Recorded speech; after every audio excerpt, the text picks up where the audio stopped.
Good afternoon. We are in Proyecto Grado Cero to make an interview to Dr. Robert Pippin.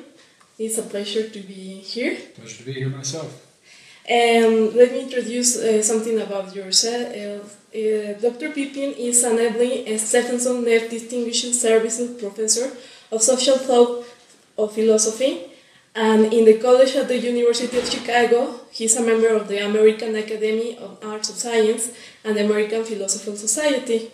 Dr. Pippin works primarily on the modern German philosophical tradition with a concentration of Kant and Hegel. But first, tell us about the importance of Nietzsche in the modern philosophy. Well, for many people, Nietzsche represents one of two things. He either represents a moment in philosophy where, even more radically than Kant, the tradition of metaphysical philosophy is clearly over. No longer possible, no longer credible, no longer believable.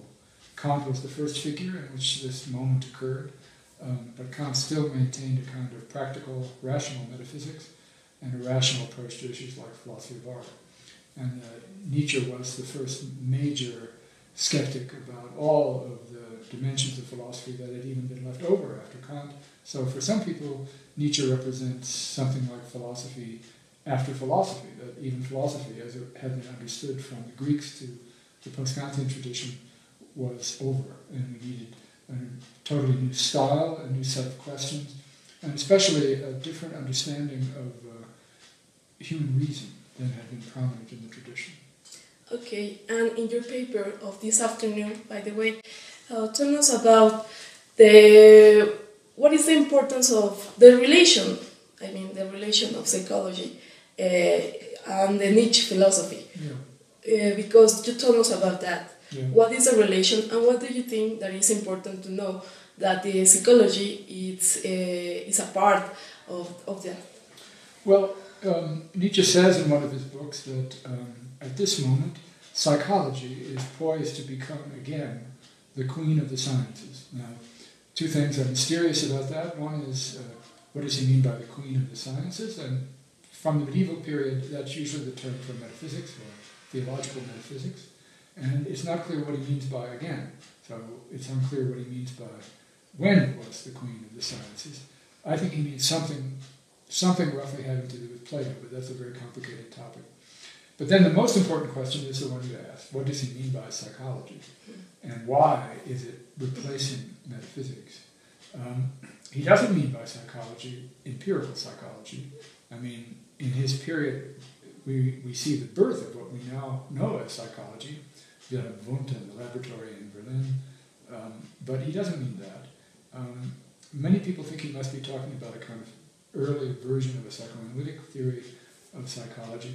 He seems to mean a new way of studying the two problems that are at the heart of the humanities, or the Geisteswissenschaften, or les sciences humaines, meaning and value, and a way of studying them in which our commitment to various claims in meaning and value is approached and understood in a different way, a way that takes as its central premise that we are fundamentally unknown to ourselves, that the self, contrary to the Cartesian and Kantian tradition, the self is profoundly opaque to itself, that we understand ourselves very little, and so every expression of meaning and value can't just be treated the way traditional metaphysics and traditional philosophy did, because we now appreciate how complex and hidden, mysterious really, our motives are in proposing a certain value claim or a certain interpretation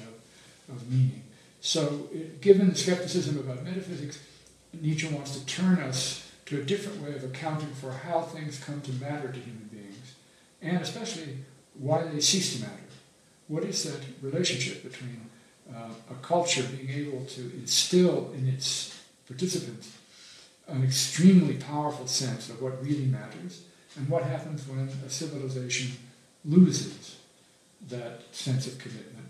And he thought Socrates had provided for the West what he called the belief in the value of truth as a primary value that extended all the way through the Enlightenment, the Greek Enlightenment and then the modern Enlightenment. And he thinks not that there's no truth anymore, but that the value of truth is now questionable. That is, what we think knowing the truth will do for us, for our human life, how much it will help, why we need it. He says it's time to be much more skeptical about that. Socrates said the only thing that was important was knowing the truth about the best human life. And Nietzsche's skepticism is that even knowing the truth about the best human life might not be as transformative in the way Socrates thought as has traditionally been assumed in the tradition. So it's mostly whatever this new way of understanding how things come to matter after the sort of conventional account of the way the value of truth matters appears to be what he's talking about, or what I tried to describe in my book. Okay, and in relation with that question, tell us about about your proposal of philosophy before psychology before metaphysics to understand the problem of the liberty.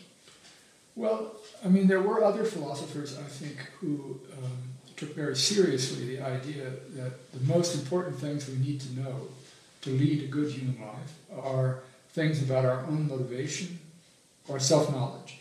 And what I try to show in the book is that Nietzsche is very indebted to the tradition of French moralists that extends from the 16th through the 18th and 19th century.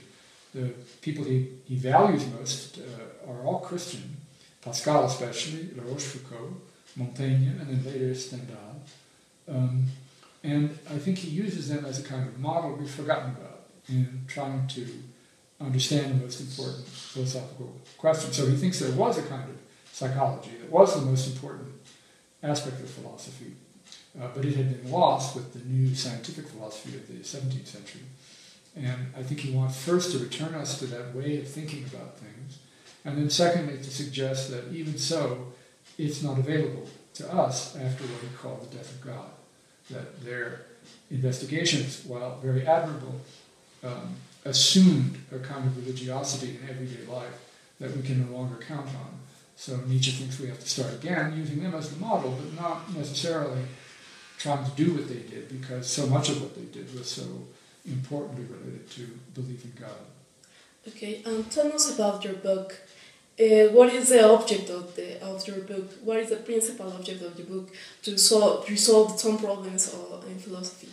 Well, one major goal, which I don't think I achieved, and I need to write another book, and maybe more than one other book, was to try to appreciate how badly Nietzsche is traditionally read, how he's understood.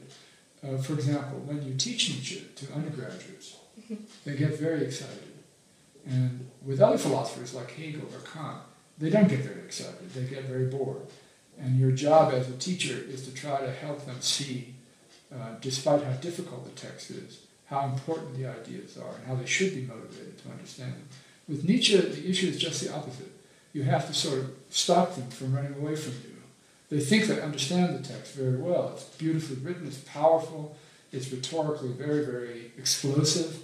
And so for many of them, it's the first time, if they come from religious families, they've seen someone express contempt for Christianity all over the place. And they think it changes some of them a great deal. I have some colleagues who believe we shouldn't teach it to young undergraduates. It's too powerful. It's like a bomb, and it goes off. I think a university is a university. You have to teach the books.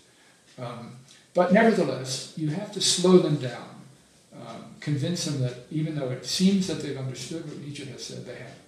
And you have to read much more slowly. So one goal was to try to concentrate on why Nietzsche writes so differently than all other philosophers, except perhaps Plato and maybe Søren Kierkegaard, the great Danish theologian. And to that end, I tried to concentrate on the literary figures or tropes or images that Nietzsche uses to try to get us to think about things. So I'd like to work some more on that. And the second thing I wanted to do was argue that the right way to understand Nietzsche philosophically is not captured well by either of the two traditions that use Nietzsche. One is the Anglo-American analytic tradition, which takes Nietzsche to be offering various theories in epistemology, metaphysics, value theory. I don't think he's rightly understood as offering new theories in that same kind of way.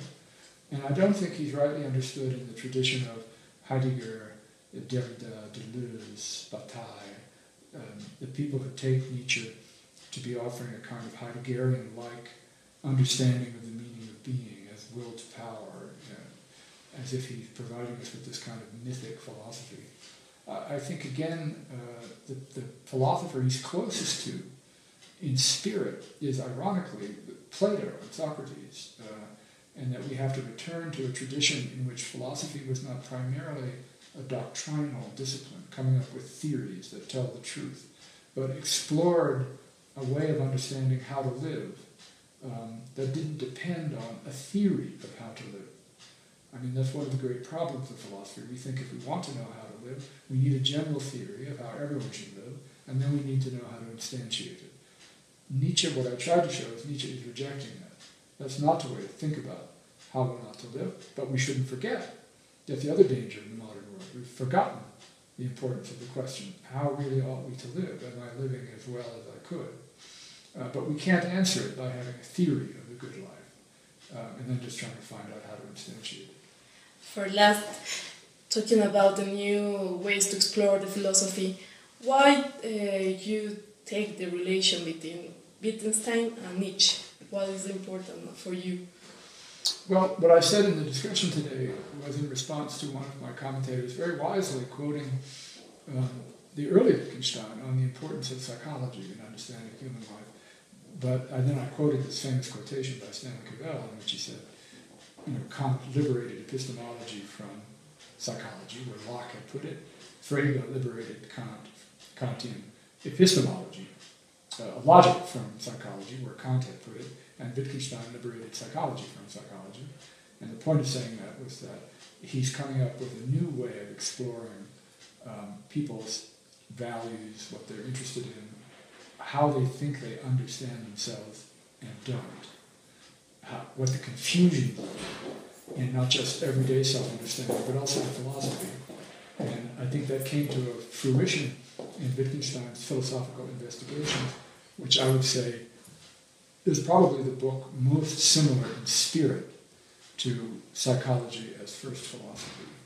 That would take a long time to explain, but and it doesn't have any historical connection. Nietzsche was not an influence on Wittgenstein. But as a way of trying to understand what I'm trying to do with Nietzsche, it's a good model for a completely different way of doing philosophy. Okay, the time runs out, and this is the last question. Thank you very much. Nos están esperando. Okay, thank you very much, Doctor. Oh, sure.